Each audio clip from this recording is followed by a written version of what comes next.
কখনো কখনো মানুষের জীবনে এমন কিছু ঘটে যা সে কল্পনাও করতে পারে না।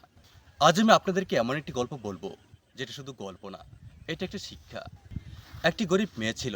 তার স্বপ্ন ছিল অনেক ছোট, কিন্তু মনটা ছিল বিশাল বড়। সে সবসময় অন্যদেরকে সাহায্য করত, নিজে না খেয়ে হলেও অন্যদেরকে খাওয়াতো। একদিন সে রাস্তার ধারে একজন ক্ষুধার্ত ব্যক্তিকে দেখলো। সে নিজে না খেয়ে তাকে সেই খাবারটি খাইয়ে দিল। তার কাছে সে সামান্য খাবারটুকুই ছিল। সে সেই রাতে উপোস ছিল, কিন্তু তবুও সে তার চিন্তা না করে সেই ক্ষুধার্ত ব্যক্তিকেই খাওয়ালো।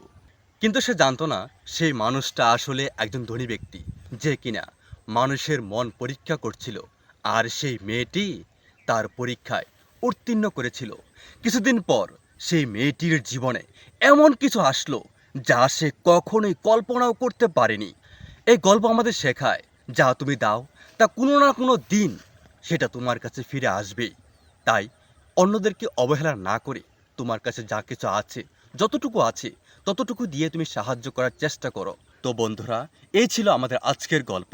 গল্পটি আপনাদের কাছে কেমন লেগেছে তা অবশ্যই কমেন্ট করে জানাবেন।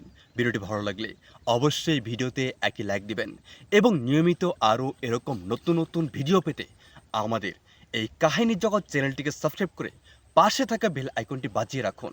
দেখা হবে আবার নতুন কোনো ভিডিওতে। সেই পর্যন্ত আপনারা সকলেই ভালো থাকবেন, সুস্থ থাকবেন, এই প্রত্যাশায় আজকের মতো বিদায় নিচ্ছি। আল্লাহ হাফেজ।